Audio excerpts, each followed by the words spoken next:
Bonjour à tous. Donc, dans cette série de vidéos, on va essayer de comprendre ensemble quelques concepts de base de l'algorithmique et on va essayer de les appliquer sur un langage de programmation qui est le C. Donc, pour ce langage de programmation-là, on va utiliser un IDE dev C++. Après, le choix de l'IDE reste selon votre besoin. Donc, si vous voulez, vous pouvez utiliser plusieurs IDE tels que CodeBlocks par exemple, ou n'importe quelle IDE qui va vous permettre en fait d'appliquer ces concepts d'algorithmique en utilisant le langage de programmation C. D'accord? Donc, on va essayer d'avoir un petit peu de théorie au départ. Donc, c'est quoi un algorithme réellement? En fait, la définition d'un algorithme, elle est très simple. C'est une suite d'instructions ordonnées permettant de résoudre un problème donné. Lorsqu'on parle d'un problème, on peut parler de problèmes tels que, par exemple, euh, comment je fais le calcul de l'aire d'un carré. On peut avoir des problèmes qui se reportent un peu plus au quotidien. Comment je peux, par exemple, avoir un minimum de pièces pour rendre la monnaie. Ça, c'est un autre exemple. On peut aussi avoir un algorithme qui va nous permettre en fait d'avoir à dire à une certaine personne comment aller d'un point A vers un point B et exécuter n'importe quel traitement. Donc l'idée de l'algorithme, c'est en fait réellement de trouver une solution à une problématique. Cette solution-là va être un ensemble d'instructions et la notion d'ordre elle est obligatoire. Pourquoi? Bah, tout simplement parce que sans ordre, la résolution de ce problème-là n'a pas de sens. D'accord? Donc généralement, lorsqu'on parle d'algorithme, eh ben, on a notre problème et on veut que la machine puisse résoudre ce problème-là. Pour ce faire, il faut qu'on lui donne un ensemble d'instructions. Sauf que la machine, pour travailler, elle a besoin d'un langage. Lorsque vous parlez à une machine, la machine elle est un peu bête, il faut le dire. Eh ben, il faut un langage de programmation qu'on doit maîtriser afin de traduire cet algorithme-là, les idées que vous avez dans votre algorithme, en un langage qui est compréhensible par la machine. Donc, il y a plusieurs langages de programmation. Il y a ce qu'on appelle les langages compilés et les langages interprétés. Donc, un langage de programmation compilé, eh ben, on va prendre notre code, on va faire une analyse syntaxique de ce code-là. Et si c'est bon, on va transformer notre code en un langage machine. Ça dépend de votre OS. Par exemple, lorsqu'on parle de Windows, eh ben, on va avoir un exécutable qu'on va utiliser pour lancer notre programme. Donc, si on a un problème avec la syntaxe, il faudra prendre notre code dans le langage de programmation et le modifier. Sinon, si on a un problème avec la sémantique de notre programme, eh ben, on doit aller vers notre algorithme et on va résoudre cet algorithme-là. Donc, je vais commencer par vous montrer le squelette d'un algorithme. Donc, vous allez trouver dans la littérature plusieurs façons pour écrire un algorithme, pour créer votre algorithme. Il y a plusieurs façons d'écrire les choses. Moi, je vais vous en montrer une. Par exemple, ici, tout ce que je vais mettre là entre slash étoile et étoile slash, ça c'est un commentaire en langage de programmation, c'est le langage que nous allons utiliser. Donc ici, pour dire que je veux un algorithme, je vais dire algorithme et là on va mettre le nom de l'algorithme qu'on va avoir. Après, on va avoir nos variables. Vous pouvez aussi définir des structures et avoir des constantes. Là, on verra ça après. Après, pour dire que notre algorithme commence ici, on va faire un début. Et ici, fin, c'est pour dire que notre algorithme va finir là. Donc ça, c'est le squelette minimaliste d'un algorithme. D'accord? Donc, supposons qu'on veuille créer un petit programme qui va nous permettre de réaliser la somme de deux entiers. Donc ici, on aura besoin, comme première idée, de deux variables. Donc une variable, c'est quoi? En fait, c'est un récipient dans lequel on peut mettre des données. Vous pouvez le voir ça, comme ça. Donc, en fait, si vous regardez votre machine, c'est une mémoire et cette mémoire-là, eh ben, elle contient des cases. Et on va dire que ces cases-là, elles sont réservées pour qu'on puisse y mettre des données, de l'information. Donc, une variable, ça va être une case mémoire dont la taille va différer selon le type. et qui nous permettra en fait de stocker ces informations-là pour réaliser les programmes que nous voulons faire. D'accord? Donc, pour définir une variable de point de vue algorithmique, on va juste lui dire x de point et ça va être de type entier. Si vous voulez ici, par exemple, on va essayer d'avoir une version la plus simpliste possible. On va se dire qu'on va avoir deux entiers, puisqu'on va faire la somme, donc x et y. Notre algorithme, il va s'appeler somme. Et après, on aura besoin d'une variable qui va s'appeler somme et qui va contenir donc le résultat de la somme des deux entiers x et y. Maintenant, on va aller dire à la machine, écoute, je voudrais afficher un petit message à l'utilisateur pour lui dire, bah, tu dois me donner deux entiers. Donc, pour faire ça, on va utiliser la fonction écrire. Donc, écrire ici, donner deux entiers. Voilà. Il manque un petit S, voilà. OK? Ensuite, on doit dire à la machine, tu dois lire les deux entiers qui ont été offerts par l'utilisateur. Donc ici, on va lui dire, bah, tu vas lire le x et tu vas lire le y. On aurait pu les mettre dans la même ligne. Hein. D'accord? Maintenant que nous avons notre x et y, on va lui dire, bah, la somme, elle va prendre x plus y. D'accord? Pour lui dire égal en algorithmique, eh ben, c'est une affectation. D'accord? Maintenant, nous avons dans notre variable somme, elle va recevoir ça. Donc, supposons qu'on veuille afficher donc l'opération x plus y égale. Donc, si on a 3 et 4, ça va faire 3 plus 4 et ça va nous donner 7. Bah, on va lui dire écrire. Et là, comment on va faire? Bah, tout simplement, on va essayer de voir la chose. Donc, c'est 3 plus 4 égale à 7. D'accord? Maintenant, on va récupérer tout ce qui est variable et tout ce qui est constant. Donc, cette partie-là, elle est variable. C'est la valeur 3, bah, elle va dépendre de la valeur de x. Donc, ici, on va juste lui dire, bah, tu vas afficher x, virgule. Ensuite, toute cette partie-là, c'est une constante, ce qui fait qu'on va la mettre entre côtes. Virgule, on a le 4 qui va être une variable. Donc, ça va être une variable, virgule. Ensuite, on a égal qui va représenter une constante. Et finalement, ça va être la partie somme. Donc ici, on va avoir l'affichage de x plus y. Ça, c'est la première version. C'est la version la plus intuitive. Maintenant, on peut essayer de gagner un peu d'espace, un peu de mémoire. On va essayer d'améliorer cet algorithme-là. Puisqu'on n'a pas envie de revoir ça, juste on a besoin de l'afficher, on peut commencer par dire, tiens, pourquoi ne pas faire ça? Et gagner une variable, donc gagner un peu d'espace mémoire, même si ça ne change pas grand-chose ici, et ben, on va se dire, mais comment le x ici peut être là et là? En fait, ça s'appelle le L-value, left value, et donc tout ce qui se trouve à gauche, en fait, il est traité comme étant une variable, donc c'est un récipient. Là, on va mettre ce qui va être interprété ici, on va l'associer et le stocker dans la variable x, on va le cacher dans la variable x. Donc, ce qui fait que si on a à droite une opération, et ben, le x et le y qui sont ici, ils ne sont pas traités comme des variables, mais plutôt comme des valeurs. Donc ici, on n'a pas besoin de la variable x, mais on a besoin du contenu de la variable x, donc de la valeur de x. Donc si on a ici 5 et 3, et ben, le x ça va être représenté par 5 et le y par 3. Par contre, lorsqu'on est à gauche, là, on a besoin du récipient, on a besoin de la variable. Donc ici, on va avoir x qui est la variable x. Donc c'est le récipient dans lequel on peut stocker le résultat de la partie qui se trouve à droite. Donc, et là, qu'est-ce qu'on va avoir? Le problème avec ça, c'est que là, on perd cet affichage-là, on ne peut plus.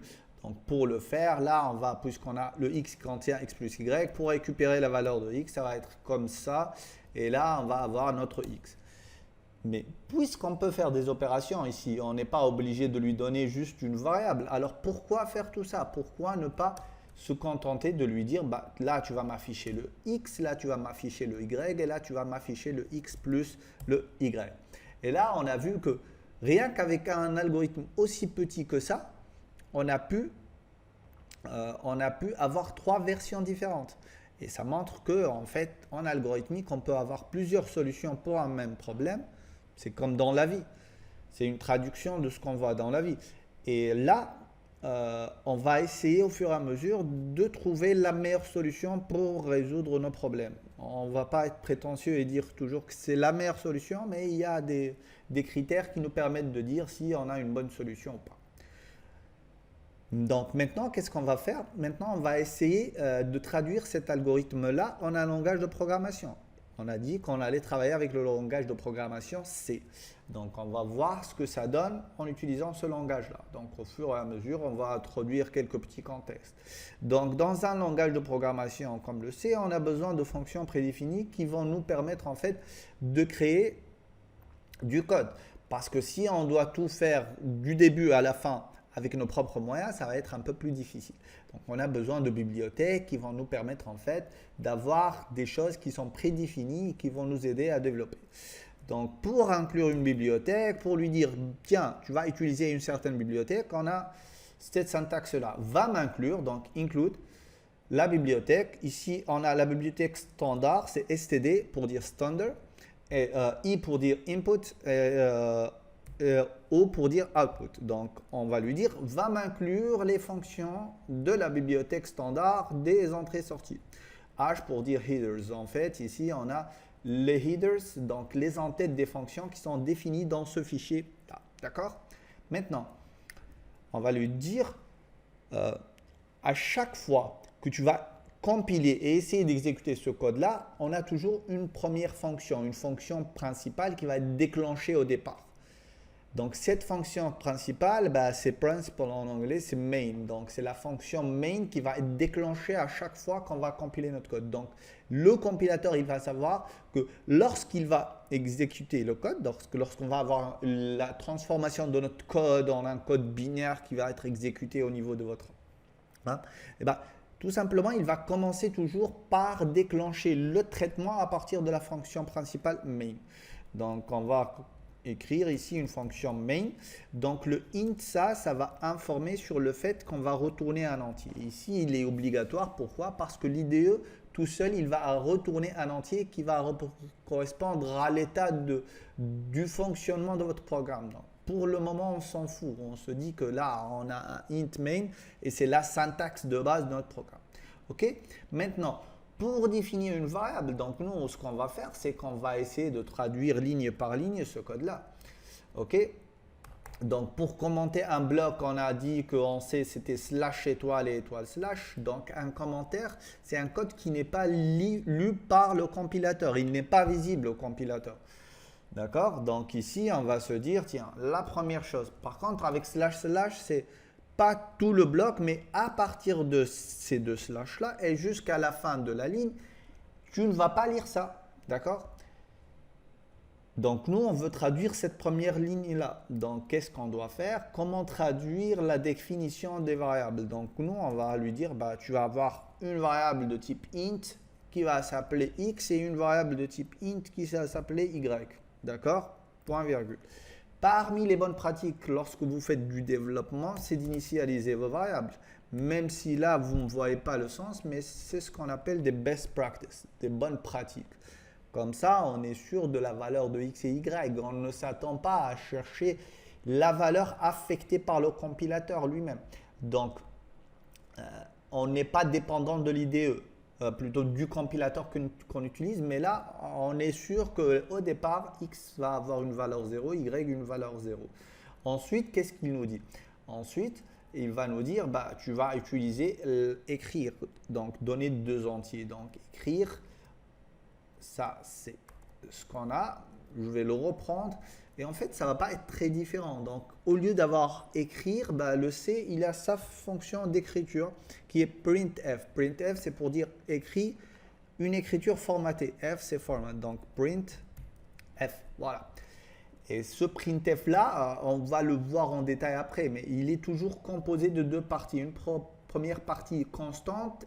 Ensuite, c'est une suite de variables, donc ça va être var1, virgule, var2 et ainsi de suite. D'accord? Et donc, nous ici, on n'a pas de variable, on n'a qu'une constante, donc donner deux entiers. Donc, OK. Donc ici, il va afficher à l'utilisateur, donne-moi 2 entiers. Ensuite, on a 2 lire, donc lire X et lire Y. Donc, si on va avec une petite analogie, donc le lire, si écrire c'est print avec comme printer, comme l'imprimante, donc lire ça va être le scanner, ça va être scan, donc c'est scanf. Et là, on va faire quoi? On va faire un petit scanf de là. La syntaxe de scanf, comme vous voyez, en fait, c'est une chaîne de caractères, comme vous le voyez ici. Donc là, avec la documentation de cette fonction-là. Et ensuite, le format qu'on veut lire. Qu'est-ce que vous voulez lire? Donc ici, on veut lire 2 entiers. Donc on va lui dire %d, %d. Tout ce que vous mettez ici, il va décrire ce que vous voulez lire. Donc si vous mettez %d, virgule, %d, c'est comme si vous disiez à votre programme, écoute, tu vas aller me lire un entier, puis tu vas me lire une virgule, puis tu vas me lire un entier. Le %, c'est pour dire format. D, c'est pour dire la lettre, le type. Donc, chaque type a une lettre. Donc, si on veut faire une petite synthèse, qu'est-ce qu'on devrait avoir? Donc, le D, c'est pour les entiers. Donc, lorsque vous lui dites %D, vous lui dites je veux lire un entier. Le F, c'est pour le réel, c'est pour dire float. D'accord? Le caractère, c'est %C. Voilà, c'est pour les caractères. Donc ça, c'est pour un petit départ. Au départ, on va se concentrer juste sur ces types-là. D'accord? Ensuite, on va lui dire, bah, tu vas me mettre ça dans la variable x et le second dans la variable y. Donc ici, je ne vais pas trop entrer dans les détails de cette adresse-là, de ce cycle-là. Dites-vous juste maintenant qu'avec scanf, on a besoin de l'adresse. Et lorsqu'on arrivera à la partie pointeur, on comprendra réellement comment ça marche. Lorsqu'on parlera des fonctions et des procédures, on comprendra à quoi sert cette adresse-là. Pour le moment, prenez-la comme telle. Donc, on a besoin d'utiliser une adresse lorsqu'on utilise scanf, d'accord? Pour les types entiers, réels et caractères, d'accord? Maintenant, ce qu'on va essayer de faire, c'est de finaliser. Donc, la dernière chose, c'est d'aller lui dire, bah, tu vas écrire ça, d'accord? Vous voyez que ce qu'on est en train réellement de faire, c'est quoi? On est en train juste de traduire ce qu'on a écrit en algorithmique. Donc, l'idée elle-même, on la traduit selon la syntaxe de ce langage-là. Donc, si on avait utilisé un autre langage, on aurait on aurait la même logique, mais c'est juste en fait la syntaxe qui aurait différé. Donc, ici, on va lui dire, bah, tu vas faire un printf.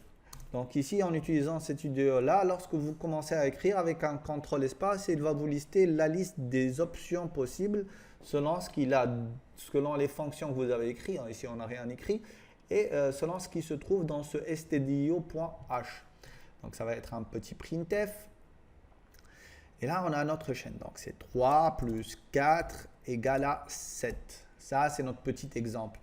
Donc en fait, c'est beaucoup plus simple qu'en algorithmique. Ici, à la place de chaque variable, vous devez lui dire quel format vous voulez afficher. Ici, le 3, c'est un entier, donc c'est un %d. On revient à la même logique. Ici, on n'a pas besoin de la virgule. Hein. Plus, ça reste une constante. 4, c'est une variable, donc c'est %, le type de cette variable-là, égale, et finalement, le 7, c'est %, cette variable-là.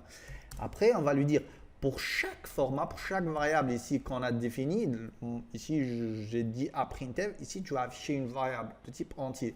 Ben, on doit lui donner la variable qu'il doit afficher. Comment lui il va réfléchir? Et ben, il va les prendre une par une selon l'ordre d'apparition. Donc la première variable qu'on veut afficher, c'est notre x, la seconde c'est notre y, et finalement ça va être x plus y. Et donc là on comprend que réellement il ne prend pas de variable, il prend les valeurs des variables, sinon on n'aurait pas pu mettre x plus y. Donc ici, qu'est-ce qu'il va prendre? Il va prendre la valeur de x, il va prendre la valeur de y, il va prendre la valeur de x plus y. La première valeur de x, il va la remplacer avec la première apparition de %d. Au second, on va lui dire, bah, je veux un %d aussi. Le premier, il l'a déjà utilisé, donc il ne va plus le faire. Donc ensuite, il va utiliser le second entier. Et finalement, il va prendre la somme des deux entiers. D'accord? Et là, on a fini la traduction de notre algorithme en C, d'accord? Et on va essayer de voir qu'est-ce qu'on a. Donc ici, la première chose à faire, c'est d'aller enregistrer votre code. Et donc là, on va le faire au niveau du bureau. On va faire les cours AlgoC. Voilà. Et on va l'appeler sum. Entrez ici et je vais l'appeler sum. Après, pour l'enregistrer, vous pouvez le faire en C ou en C++. Moi, je vais le faire en C. Le C++, vous avez tout ce qui va avec le C++, ce qui ne nous intéresse pas pour le moment. D'accord? Maintenant, vous avez le code a été compilé. C'est-à-dire quoi compilé? Il est allé chercher les erreurs syntaxiques de notre programme. Ici, il nous dit, c'est bon, il n'y a rien. Il n'y a pas d'erreur, il n'y a pas de warning. On va par exemple oublier un point virgule. Et là, si on compile, là, il va nous dire, écoute, il y a un point virgule expected before printf. Donc, il manque un point virgule avant printf. Donc, il faut remettre ça. Vous voyez que tout ce qui est commenté ici, il ne le voit même pas. Je peux lui dire blabla ici. Ça ne change rien du tout. Blablabla. Et ça marche encore. Si je recompile, c'est bon. Il n'y a pas de souci. Il ne le voit même pas. D'accord? Et donc maintenant, pour exécuter ce code-là, on va appuyer sur ici. Ici, c'est compiler, exécuter. Ici, c'est exécuter. Donc nous, on va exécuter. Donc donner deux entiers. Donc ici, en fait, il a traduit ce printf-là en donner deux entiers. Je vais mettre 12 et ensuite 14. Et là, qu'est-ce qu'il va faire? Le premier 12, il va le lire avec le premier scanf. Et le second, il va le récupérer avec